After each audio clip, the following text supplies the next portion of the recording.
And we are live. Welcome to the 4th episode of Topic Sauce. It is Wade Adams coming to you.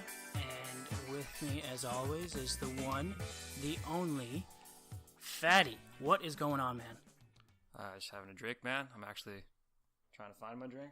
Trying to find your drink? Well, you go find your drink. I'll talk to the people for a few minutes. So hopefully you guys notice a difference in the sound quality. We managed to change around a few of our settings, and we managed to up our equipment a little bit. We put a little more money into our setup. Got 2 mics, and we also got what would you call this? A sound distribute, or what would you call this, Fatty? A pop filter. Sorry, because I am dumb as shit. It's called a pop. Oh, there's my beer. There we. Oh well. So I have 2. Now we're just hanging out here. We got a different location. We're hanging out at Fatty's place, and we're on the beers tonight. So I guess we'll just get right into it. What's new with your week? I had a fucking usual week, man. Not much to report this time. Nothing new this week? No cops pulled you over? Nobody impounded your car?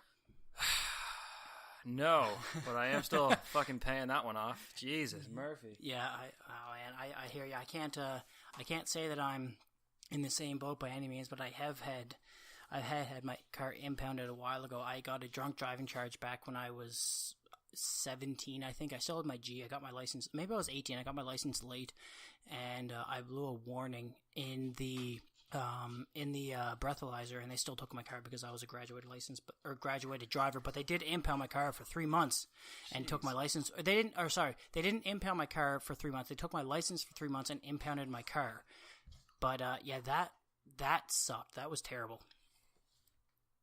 Yeah, man. Yeah. There was something on my mind here. I want to talk to you right quick. Your fucking, what's it called? Oh Christ! I had something. We were talking about this a few minutes ago. Biking. You are you're a very adamant biker. You're very into biking, but your arm kind of got fucked up a while back, didn't it? Yeah, it did. How's your arm now? It's getting better. Yeah. I mean, I still have a bit of recovery left to get through, but it's better. Well, you're not in a cast or a sling anymore. Well, no, I never was. Well, no, I guess I was in a sling for a little bit. Yeah, you were. You were in a sling for a bit. I was. But do you have mobility of your arm now? I do. I can lift a little bit of weight with it now. Like, I have full range of motion. I had full range of motion about 2 months after it happened, but I wasn't able to lift any weight at all. Okay. Like a soup can would have been too much. If you guys can hear anything, Fatty's dog is licking my face right now. So you told me, but why don't you tell me what happened right quick? What happened with your arm when you fucked it up? Okay, so I was out biking. Because he is crazy on a bike. He gives 0 fucks. Anyways, okay, go ahead. So I was out biking, and it was a late night. I went out for a late night cruise, whatever, just trying to tire myself out. Because everybody goes out at 9 o'clock at night on a bike after working all day. Actually, it was midnight. Oh, Jesus Christ. Okay, sorry, go ahead. So I'm out on the bike, riding around downtown, and I like to take any opportunity to do something stupid that I can. Of course. I can think of one opportunity in general. Anyways, go ahead.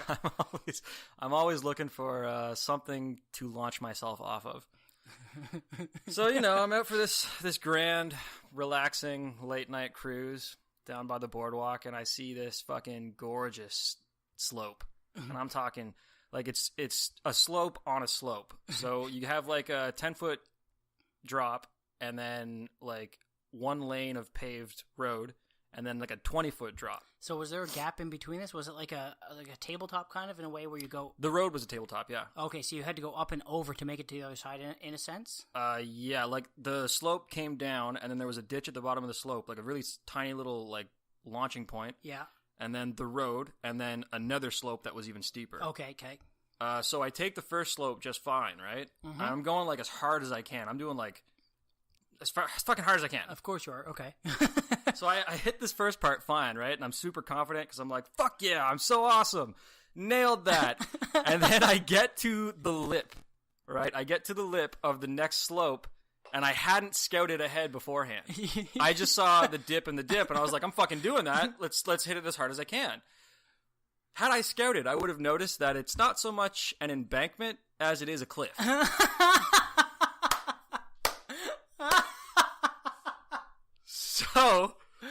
So I'm realizing this as my front tire is leaving the ground, like thinking, okay, well, I know how to take a slope. I know how to fucking take a slope. I'm going to shift my weight. I'm going to drop the handlebars down. I'm going to catch this thing and I'm going to fucking roll out like a champ. No.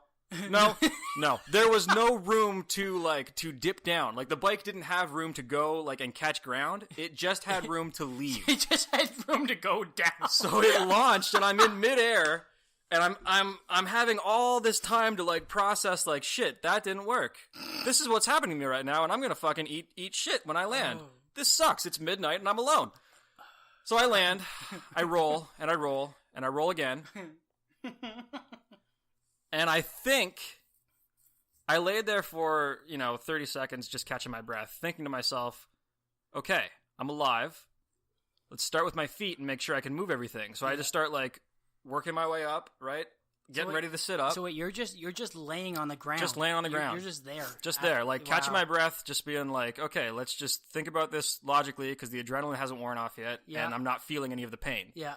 So I move my feet. I start to move my legs around. I'm like, okay, that's fine. I go to sit up, and just this like blinding pain shoots through my body. Oh no! And I sit up, and I realize that my left arm is completely limp. I can't move it, can't lift it, can't do anything with it. Oh, shit. And I'm thinking to myself, okay, anytime I've ever, like, seen this on TV, like someone's arm hanging like that, it's been dislocated. Yeah. So, okay, I can fix this. I can fix this dislocation. I've never had a dislocated shoulder before, but it can't be that hard, right? So I gave a good 4 or 5 attempts of just bashing my shoulder into the ground. Yeah, like hard too, thinking this'll fix it. Didn't fix it. Finally, I give up doing that, and I had to call my girlfriend to come and get me, and she gave me a bunch of shit for being an idiot, but it is what it is. So you had to wake her up in the middle of the night? Well, no, I mean, I don't know if I'll leave this on the air. We've been doing mushrooms that night. Yeah, you'll leave it on. It's just mushrooms. It's just mushrooms. Of course you will.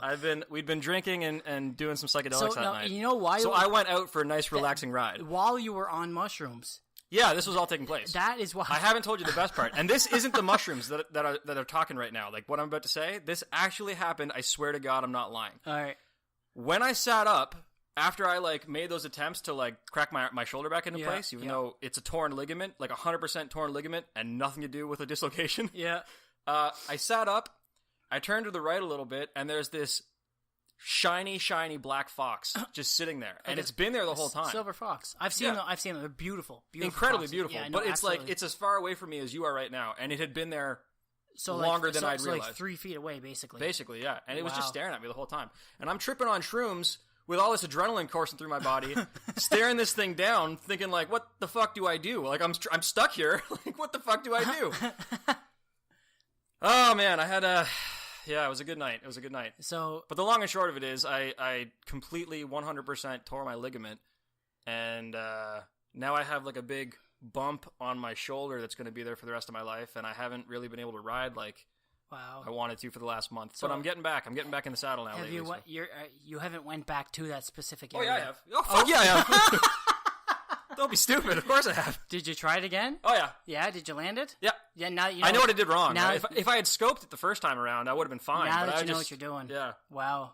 See, I don't know if I could do that. That's because I've been like I remember I'm not as adamant about biking as you are, and I have been in like a few accidents, not as bad to the point where my arm was super like I've gotten scrapes. You've seen me go over the handlebars, literally just crossing the streets. Well, okay, and that reminds. Okay, so when he a few minutes ago when you said I just look for jumps and everything I can go off of, me and Fatty went biking once. We went biking a couple times. You've gone a few times. But there was one specific time we went downtown where we live, and there was this set of stairs that was about 13 steps, 15 steps high. or 15 steps up, and he just looked at me. He's like, I have to. And I'm like, what the fuck are you talking about? And he just decided to try to bike up of these steps, and it went up 5 steps, fell back, got back on, went up 7 steps, went up 9. He never made it the whole way, but by the end halfway. I think I got about halfway. You got almost the entire way up, but I had to call her what quits. happened was, whenever we were going to when we were like, okay, that's enough, because you're not gonna fucking do it, because who bikes up 13 steps? We went around it. It was kind of like a grass top hill. There was a pole about 2 feet above the top entrance of the, or not the entrance, sorry, but like the platform of the top. So even if he would have gotten enough speed and momentum to go he would have hit the fucking pole and so there was no outcome. There was no good ending to any of this. But that was the thing that I laughed about a few minutes ago when I was just thinking, like, I remember one specific incident or a thing that happened with us. But yeah, man, you're super crazy on it for someone who isn't like a Tony Hawk on a bike or whatever. Who's a Matt Hoffman? Or is he a biker? For someone who isn't like a super, but you're intense. You're not scared to try, which is no. Well, the thing that got me so excited when I started biking was the adrenaline behind it. Right? Just trying different things. Just trying. Like, I like going fast on the thing, man. I like downhill mountain biking is what I like to do. Well, you have went downhill a couple times. You've invited me. That was my when I started doing it. That was the goal. Like, because you've invited me a few times to go downhill mountain biking. Yeah, you got to come, dude. It's fucking great. I'd love to, man. It's like, okay, downhill mountain biking is like being on one of the land speeders in Return of the Jedi. You're gonna hate me for a second. No, here, but... okay, I know you're not gonna know it, but for everyone out there in podcast land who isn't a total twat, they're gonna like that reference. I haven't watched Return of the Jedi. Yeah, okay. Well, they have these incredible things called speeders. Yeah. That are just like basically like hovering motorcycles, and they're weaving in and out of this dense jungle forest. Are they kind of like sort of like super thin pencils in a way, and they? Yep. So I know what it looks like. I know the concept of the design. I do know what it looks like, just because how can you not? That is what it's like going downhill mountain biking. It feels like you're going that fast, and if you hit a tree, you're dead. Your bike's gonna blow up. You're just weaving in and out of trees and everything. It's fucking great, man. There's it's fucking great. I'm just gonna kill myself. The trails we have here locally have like they're really well maintained. They're actually really good trails. They have like jumps dug into the ground, really? And they have like embankments that you can. Like... I believe that the actual scenery of it would be beautiful. But it is. The intensity of it would not be for me. I don't think. Oh, that's the reason to do it, man. But I don't see. I can't say that for sure, because I've done some pretty intense stuff. Like, I've done boxing as a sport. Like, I've boxed for almost a year. I've snowboarded straight. No, but like for like solo sports, like basically boxing was my main solo sport. So I can't say that I wouldn't enjoy it. It just sounds. Well, you got to get out there, man. You got to fucking try it, because it is the best. I think I would, but I would enjoy snowboarding before I tried biking. I think, because I've always loved the idea of snowboarding, but the fact snowboarding's different. Snowboarding's 100%. It is.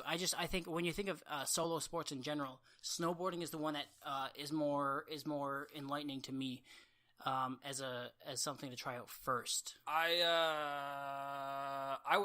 like snowboarding a lot too, because for very much the same reason. Like, you get on a slope, anything to do with like gravity, going downhill, just speed in general. Put me on anything, and I'll try it. But with snowboarding, it's different in the sense that it is physically demanding, but it's not like you have to keep up your momentum. Why would you have to with biking? Yeah, even downhill you do sometimes. Really? Why is that though? That makes no sense to me. Because when you're going downhill, you do want to hit your brakes. You're not just going free. But hitting your brakes in biking would almost be like curving or curving. Yeah. But in snowboarding, very much so. But with biking, you have to build your momentum back up. But would that not just be the same as pedaling as it is to going straight on a snowboard? It is and it isn't, man. Like I'm completely I'm a virgin to both of these. You've got gravity pushing you in both instances, but I don't really know why to explain it. I'm just going from like my own experience with snowboarding versus biking. Yeah. It's much more physically demanding biking, I feel like. Really? I feel like, yeah. Well, I think and maybe I'm wrong, like that's just personally. Physically demanding it would be, because in snowboarding you don't pump your legs. Yeah. You know what I mean? You're using your calves. Yeah, but you snowboarding is an insane ab workout. No, and it absolutely is. So it's not like you're not using your body, But yeah, I guess in a way. But I think if you're sitting there and constantly pumping your legs, you're using your quads, you're using your calves and everything, and you still have to.